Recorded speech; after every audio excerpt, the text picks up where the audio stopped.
My name is Mrs Usha Kaliraman. मैं आज से यूट्यूब पे अपना चैनल स्टार्ट कर रही हूँ मैथ का, और मेरे चैनल का नाम है मैथ परीक्षा।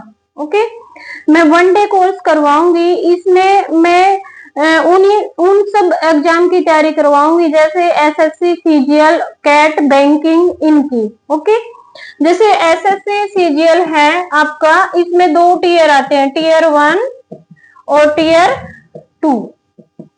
ठीक है, टीयर 1 में 25 क्वेश्चन आते हैं मैथ के, टीयर 2 में भी 25 क्वेश्चन आते हैं। टीयर 1 और टीयर 2 में क्या है भाई, आपका सिलेबस तो लगभग सेम रहता है, लेकिन जो आपका कठिनाई का स्तर है, डिफिकल्टी लेवल है, वो थोड़ा सा क्या हो जाता है, बढ़ जाता है।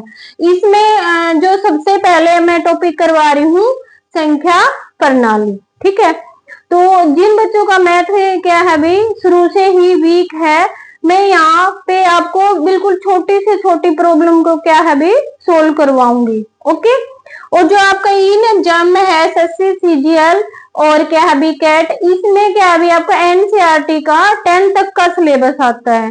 ओके, तो सबसे पहले मैं टॉपिक जो टीयर 1 है उसमें संख्या प्रणाली के आपके कितने क्वेश्चन आते हैं, 3 आते हैं, और इसमें कितने क्वेश्चन आते हैं, 4 से 5।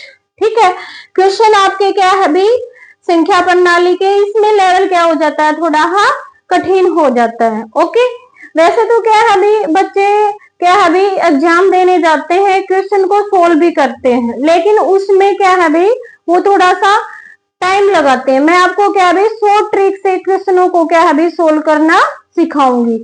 और पीछे जितने भी एग्जाम में आपके क्वेश्चन आए हैं, या आपको क्या अभी लेवल जैसा आगे आने वाला है, मैं आपको हर क्वेश्चन यहाँ पे बताऊंगी। ठीक है, मैं छोटी से छोटी प्रॉब्लम को क्या है भी यहाँ पे आपको समझाऊंगी।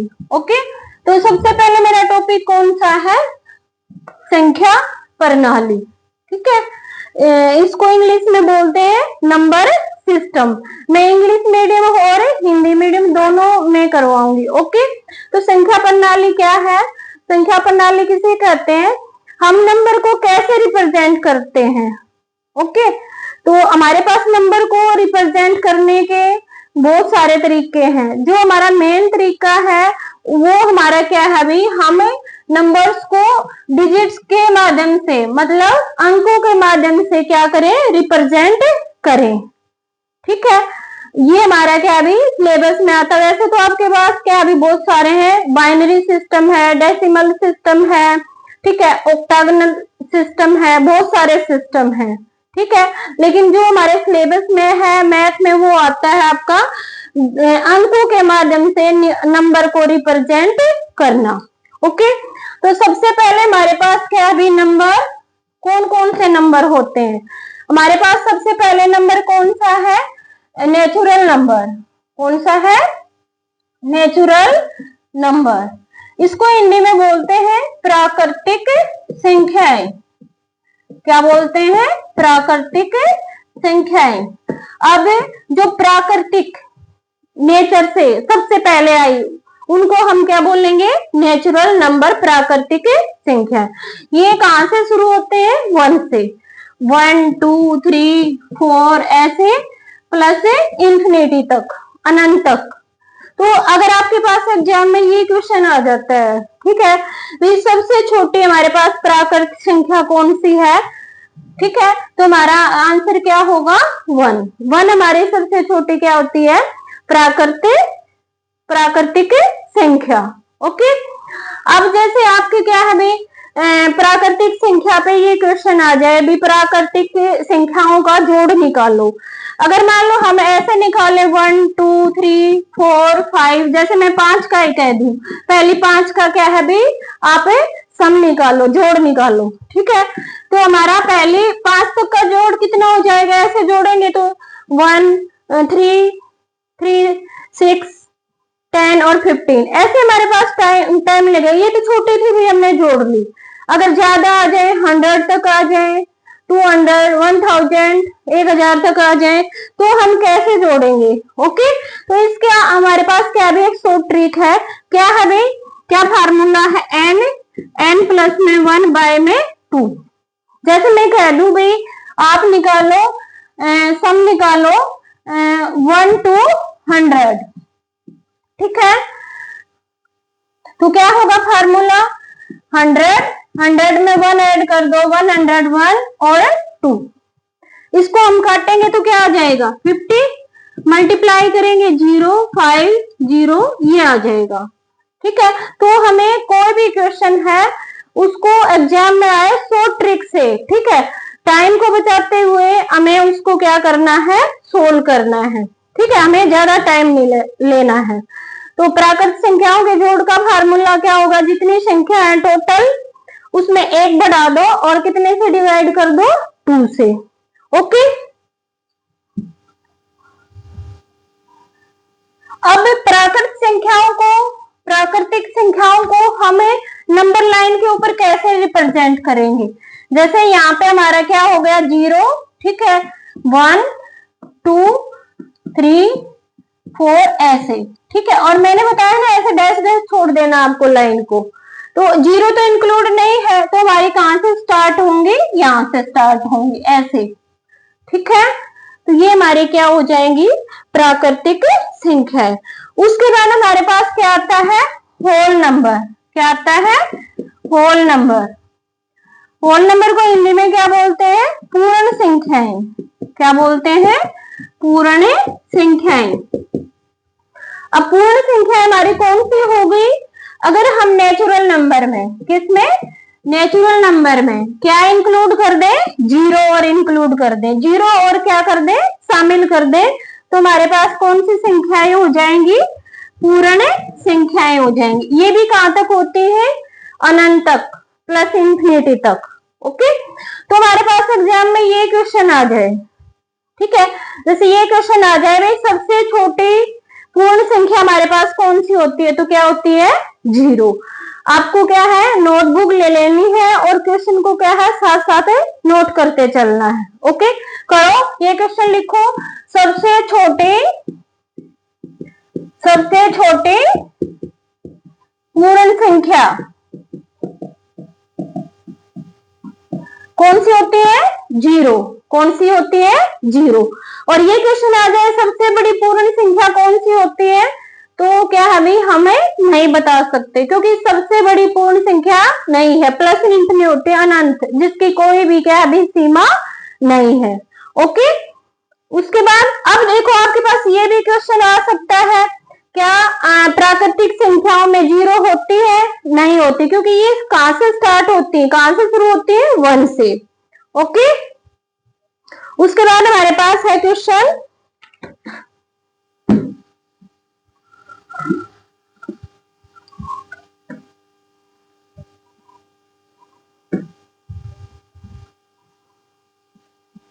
जैसे नेचुरल नंबर पे ही आ सकता है। उसके बाद हम करवाएंगे इंटीजर। क्या करवाएंगे, इंटीजर। इसको बोलते हैं पूर्णांक। क्या बोलते हैं, पूर्णांक। पूर्ण अंक मतलब सारे अंक। तो सारे अंक कौन कौन से होंगे, अब क्या होगा, जैसे 0 1 2 3 और प्लस इंफिनिटी तक। अब हमारे पास नेगेटिव नंबर भी चाहिए, -1 -2 -3 और इधर क्या आ जाएगा, -इंफिनिटी।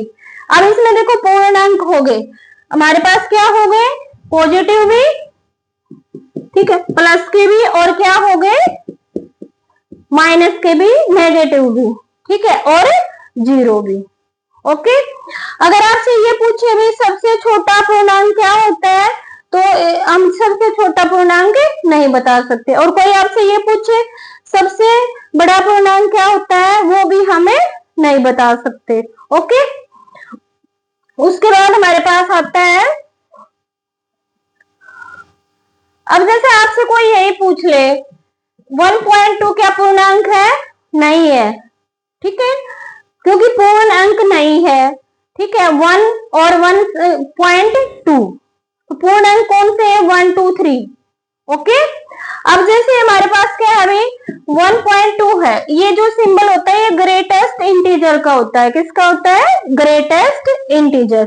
ये हम कैसे निकालते हैं, अब यही कह दे कोई आपसे, जैसे आपका यही क्वेश्चन आया भी है कई बार, एसएससी में आया है, क्या है इसका, क्या निकालो, 1.2 इसका पूर्णांक निकालो, ये ग्रेटेस्ट इंटीजर का। तो कैसे निकालेंगे, हमें क्या अभी देखेंगे किसके पास है ये। जैसे यहाँ पे क्या है 0, यहाँ पे 1 है, और यहाँ पे क्या है 2 है, यहाँ पे क्या है 1.5 हो जाएगा। ठीक है, तो हम ये देखेंगे मैं ये किसके नजदीक है। 0.2 किसके नजदीक है 1 के, किसके नजदीक है 1 के। 0.5 जहाँ पे हो जाएगा हम अगले नंबर पर जाएंगे। ठीक है, जैसे आपसे 1.5 का ग्रेटेस्ट इंटीजर कोई पूछे, ठीक है, तो क्या होगा इसका 2। अगला लेते हैं 1.6 का ग्रेटेस्ट इंटीजर क्या होगा 2, क्योंकि ये किसके पास चला गया ये हमें देखना है। तो ये किसके 1.6 यहाँ पे आ जाएगा, किसके पास जा रहा है 2 के। ठीक है, तो ऐसे हमें इन क्वेश्चन को नोट कर लो, ग्रेटेस्ट इंटीजर।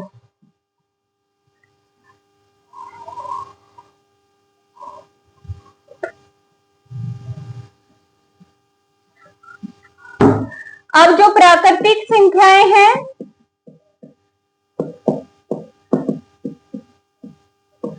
उनको हमें धनात्मक पूर्णांक भी बोलते हैं। क्या बोलते हैं, धनात्मक पूर्णांक संख्याएं, मतलब पॉजिटिव इंटीजर। किसको, प्राकृतिक संख्याओं को। ओके, उसके बाद हमारे पास क्या आता है क्वेश्चन,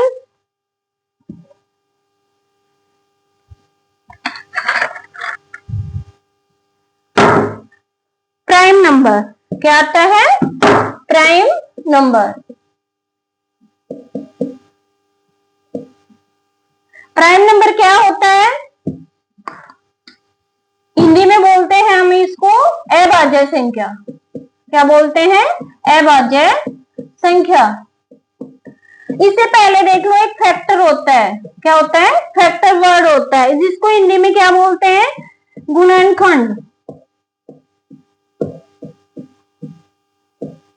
ठीक है, अब फैक्टर क्या होता है, फैक्टर क्या होता है भाई, वो नंबर किस किस से भाग हो रहा है, डिवाइड हो रहा है, वो नंबर किस किस से डिवाइड हो रहा है, भाग हो रहा है। जैसे 4 के हमें फैक्टर निकालने हैं, गुणनखंड निकालने, तो 1 होगा, 1 होगा, 2 होगा, और क्या होगा 4 होगा। ठीक है, ये इन नंबर से डिवाइड होगा। हर कोई नंबर 1 से और क्या है भी अपने आप से भाग होता है, सेल्फ से। ओके, तो इसके कितने फैक्टर हो गए, कितने गुणनखंड हो गए 3, कितने हो गए 3। ओके, जैसे 6 है, 1 हो गया, 2 हो गया, 3 से भाग हो रहा है, और किससे हो रहा है 6 से, तो इसके कितने फैक्टर हो गए 4। ठीक है, उसके बाद आपका एक वर्ड और आता है मल्टीपल। क्या आता है, मल्टीपल। मल्टीपल क्या होता है, इसको हिंदी में बोलते हैं गुणनांक। क्या बोलते हैं, गुणनांक। ठीक है, मल्टीपल वो किस किस से मल्टीप्लाई होता है, मल्टीप्लाई तो बहुत सारे से होता है, क्योंकि जब हमारे पास नंबर ही इंफिनिटी है तो एक नंबर के हमें कितने भी मल्टीपल निकाल सकते हैं। तो जैसे 4 के हमें मल्टीपल निकालने हैं, गुणनांक निकालने हैं। क्या निकालने हैं, गुणनांक निकालने हैं। तो एक तो सेल्फ होगा, फिर इसको ऐसे टेबल को ऐसे लेते जाओ, फिर क्या हो जाएगा 8 हो जाएगा, 12 हो जाएगा, 20 हो जाएगा, ऐसे बहुत सारे मल्टीपल हैं। ओके, तो आपको फैक्टर और गुणनांक समझ में आया। गुणनांक क्या होता है, हमेशा अपने आप से, आप और उससे बड़ा। फैक्टर क्या होता है, जो सेल्फ है और उससे छोटे, जिससे डिवाइड होता है, जिससे भाग होता है। उसके बाद अब हमारा है, हम अपने टॉपिक पर आते हैं, अभाज्य संख्या। क्या है, अभाज्य संख्या, मतलब जिसके 2 फैक्टर हों।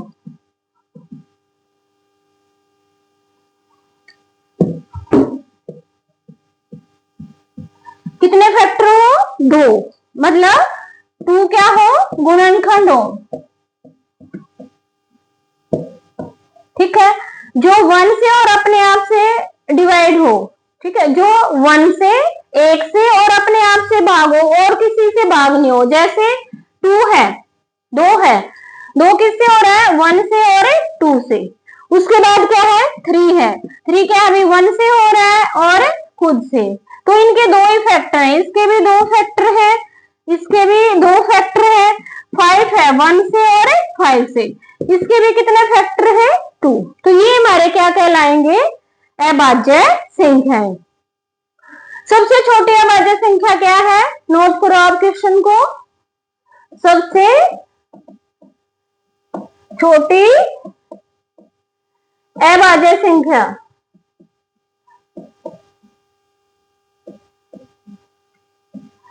क्या होती है, 2 होती है। क्या होती है, 2 पूछ सकते हैं। और ये भी आ सकता है सम कौन सी होती है, सम भी क्या होती है 2।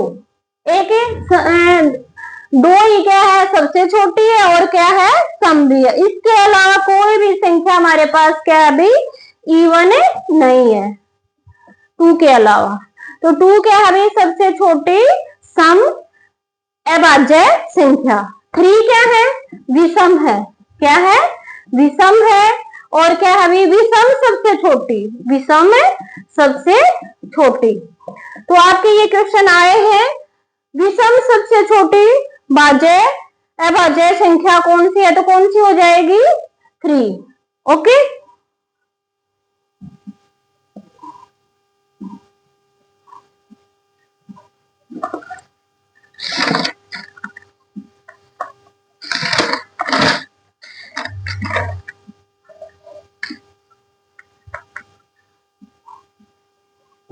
अब जैसे आपका ये क्वेश्चन आ जाए 1 to 25 कितनी अभाज्य संख्या होती है, ठीक है। और क्या है, जैसे आपका ये आ जाए क्वेश्चन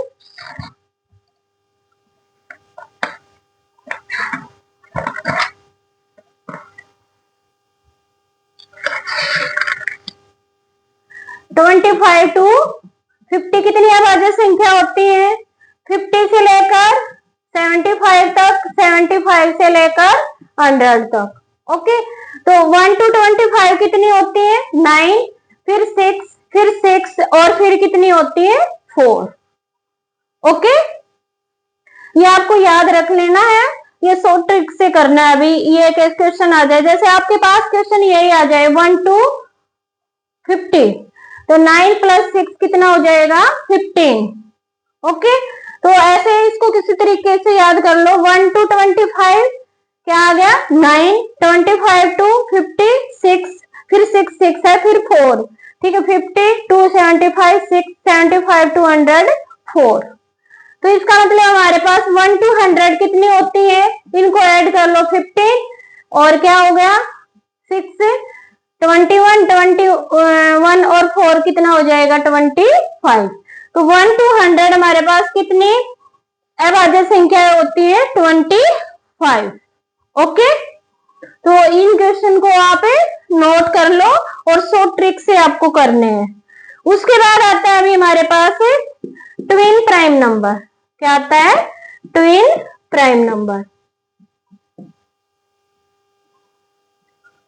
ठीक है।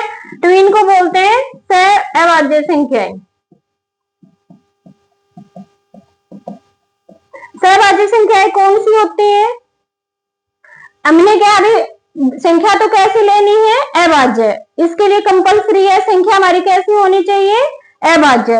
लेकिन उनके बीच का अंतर कितना होना चाहिए 2 होना चाहिए, 2 होना चाहिए। जैसे हमें ऐसे पेयर लेने हैं जिनके बीच का अंतर कितना हो 2 हो, ऐसे हमें अभाज्य। जैसे 3 और 5 है, 5 और 7 है, 7 और 9, 9 तो हमारे अभाज्य संख्या है ही नहीं। उसके बाद हमारे पास 9 और क्या है अभी 11।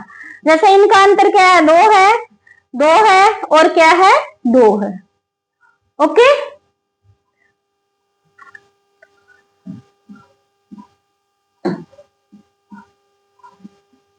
आप साथ साथ में नोट कर रहे हो ना। ओके। मैं आपको एसएससी सीजीएल बैंकिंग और क्या अभी कैट इसकी क्या है अभी बिल्कुल छोटी से छोटी प्रॉब्लम करवाऊंगी जो आप क्या भी पेपर में अटेम्प्ट और बहुत ही कम समय में कर सकते हो। ओके। उसके बाद हमारे पास क्या आता है कंपोजिट नंबर। कंपोजिट नंबर इसको हिंदी में बोलते हैं भाज्य संख्याएं। क्या बोलते हैं भाज्य संख्याएं, जिसके क्या है अभी मोर देन 2 मतलब 2 से ज्यादा गुणनखंड हो, जिसके किससे ज्यादा गुणनखंड हो, 2 से ज्यादा, तो उनको हम क्या बोलते हैं, भाज्य संख्याएं। ओके, तो ऐसे कौन से होंगे, 1 है, 1 ना तो क्या है बी भाज्य है और क्या है ना ही अभाज्य। ठीक है, उसके बाद जैसे 4 है, 4 क्या भी 1 से हो रहा है, 2 से हो रहा है, 4, 3 फैक्टर हो गए ना, मतलब 2 से ज्यादा जिसके फैक्टर हो गए वो क्या हो जाएगा, भाज्य संख्या। तो इसका मतलब ये क्या है भी, भाज्य संख्या। तो सबसे छोटी हमारे पास भाज्य संख्या कौन सी होती है, ये क्वेश्चन नोट कर लो, सबसे छोटी भाज्य संख्या कौन सी होती है, 4। ठीक है, 6 है, 1 से डिवाइड हो रहा है, 2 से हो रहा है, 3 से हो रहा है और खुद से हो रहा है, मोर देन 2 फैक्टर हो गए, इसके फैक्टर कितने हो गए, 4, 4 गुणनखंड हो गए। तो इसका मतलब क्या है भी, ये भाज्य संख्या है। ओके, आज के लिए इतना ही था। ठीक है, आपको क्या अभी इसके क्वेश्चन सोल्व करके देखने हैं, एक आधा क्वेश्चन लिख लो।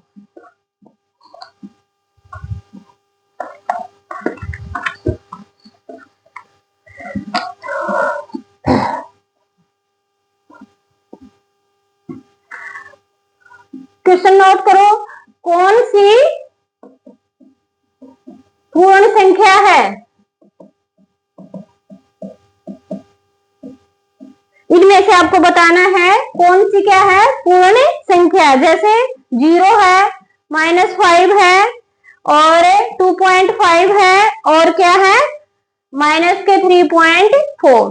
तो ये आपके क्वेश्चन मेरे को क्या है अभी कमेंट करके बता देने। ओके, और प्लीज मेरे चैनल को क्या करना, सब्सक्राइब करना। क्या नाम है मेरे चैनल का, मैथ परीक्षा। इसको आप सब्सक्राइब करना। ओके।